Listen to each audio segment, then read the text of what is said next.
Hey, what is up guys? GuitarRock here, welcome back to another Honkai Star Rail video. Alright, today's video we're going to talk about Blade, which is coming in a couple of days, and also the best pairings, the best combos, what are the characters that you need to make Blade work in your team. He's apparently going to be a slightly more complex character to use, definitely not someone that I'll recommend for new players, and I'm gonna explain why in this particular video. But he's not weak by any means. He has potential to be perhaps one of the strongest damage dealers out there. But with that being said, let's talk about his kits, analysis, and everything that we know of Blade so far. Okay, so let's have a look at the Blade's character preview on the official Honkai Star Rail post earlier today. So as you can see, everything you need to know about his skill and hopefully give you guys a better idea altogether. Alright, so let's look at this particular one. Alright, so remember Blade is a destruction wind type character.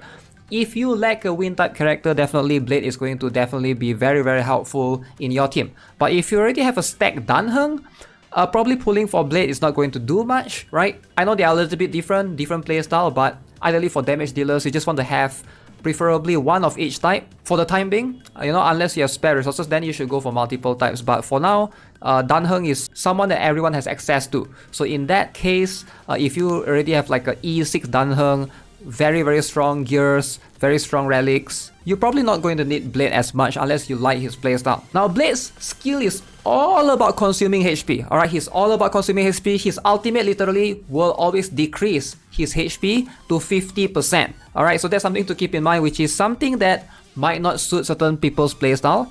He's always going to be very risky and on the verge of dying. So if you are scared that that's gonna happen to your Blade, you gotta pair him up with some healers. Alright, so Natasha, Bailu, and Luocha is going to be his best friend. So Luocha and Bailu I think are going to be exceptionally good with Blade. Natasha, it really depends, right? Her heal is going to be decent, but Bailu and Luocha just heals way more. So in a lot of cases, you're going to see Natasha might fall short in terms of her usability or her synergy with Blade compared to the other two. Now Blade's traces, has there been any changes so far? I'm going to bring out the CBT, so hopefully you guys will be able to see the differences right here, and then we're going to talk about if there's any changes. So Blade has this thing called the Vita Infinita. So when Blade's current HP is equal to or less than a certain percentage of his max HP, incoming healing increases. So keep in mind, he doesn't heal based on this trace. This one is the one that increases his incoming healing. So it's very good. You can see the numbers here. Again, there's a reason why they're not showing the numbers yet. Maybe this will be changed. So take it with a grain of salt. So you can see HP percent, when Blade is less than HP 50%, that's like half of his max HP or lower, incoming healing increase by 20%. So by default, if this is true and they never change anything, Blade, when he activates his ultimate, will set his HP to 50%. That means this is going to activate almost all the time, alright? For Blade that is, right? And one more thing called the never-ending deaths. So this one right now is listed. If Blade hits a weakness broken enemy after using Forest of Swords, which is his skill, he will restore a certain percentage of HP. And based on what we can see, it seems to be the same. CBT says that he will restore HP by 5%. So 5% doesn't seem that much, alright? But still, it's always good to restore his HP altogether. The last one, damage dealt by Talon's follow-up attack, increased by 20%. And that seems to be the same. I think there's no changes for the talents whatsoever. So let's look at the remaining skill. So this is for the traces. Now if you look at the traces in terms of the nodes of stats that he get, you can see right here there's HP 4% here, HP 6%, HP 6% again, and HP 8%. There's a lot of HP, lots of HP. You want to build Blade with a ton of HP because his damage scales off his HP and attack. Also, you want to have a little bit of crit as well. Hopefully he can crit consistently as well. But he has plenty of trace HP right here. Again, take all of this with a grain of salt. These numbers could be changed relatively. Alright, they could always rework some of these numbers and change with something else. That's something that we'll have to find out in the release version when Blade comes out. Alright, so Blade's basic attack is very simple. Just like every other basic attack, it hits one enemy and it does damage and it will recover skill points. However, Blade has an enhanced basic attack, so basically after he uses skill, he will be able to cast this enhanced attack which does AoE. So let's look at the skill then.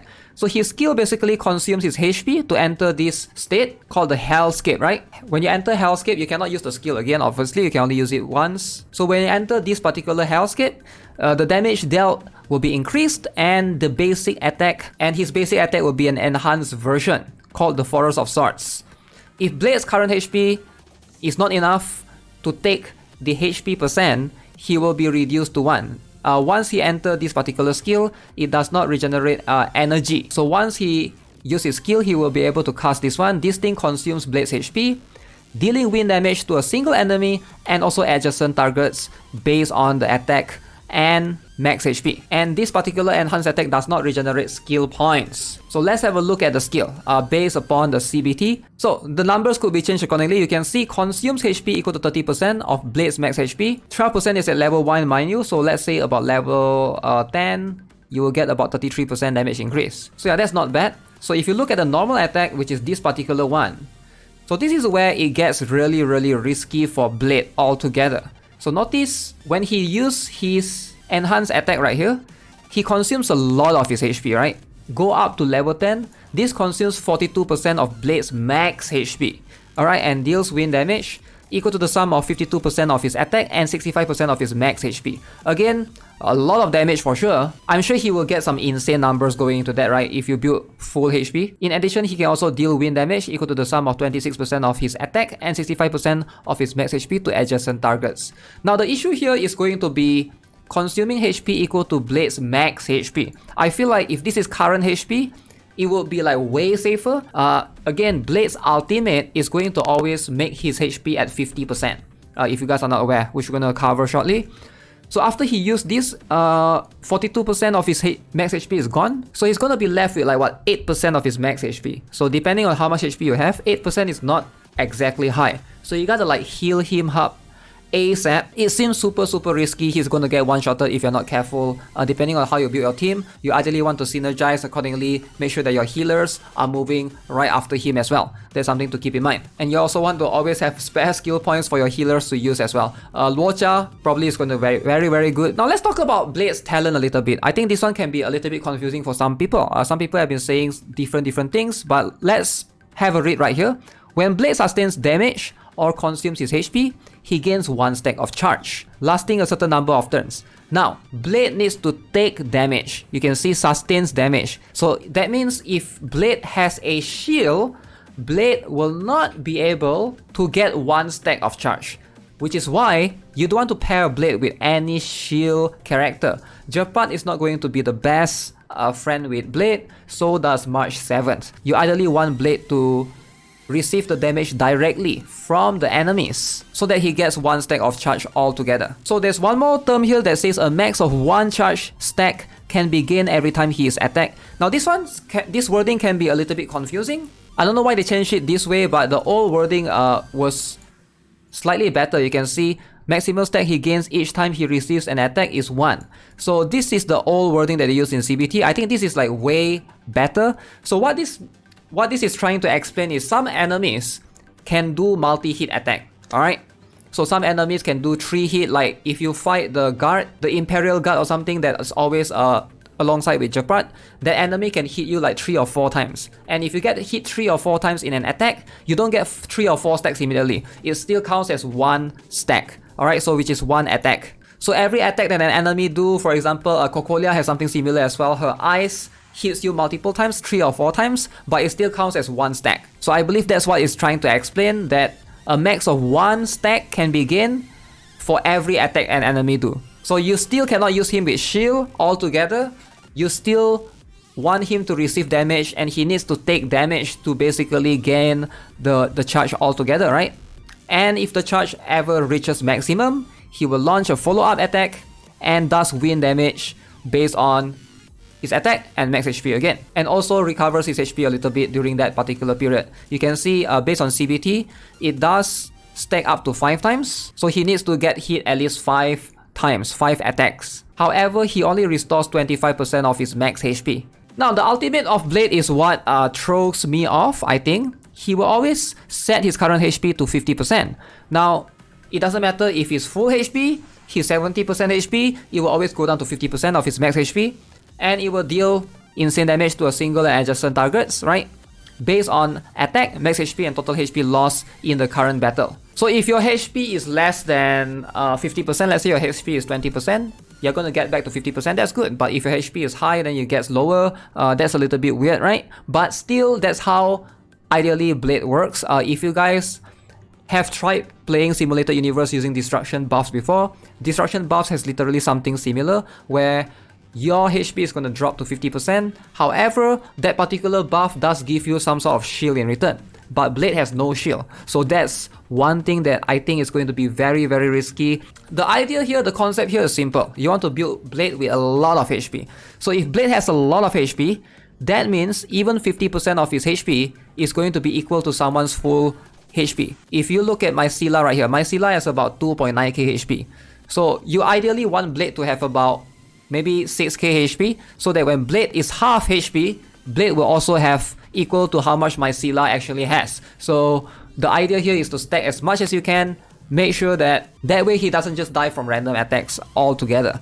Which is why the best in-slot relic is going to be this particular new relic, which we don't have access to yet, right, as of the time of me recording this video.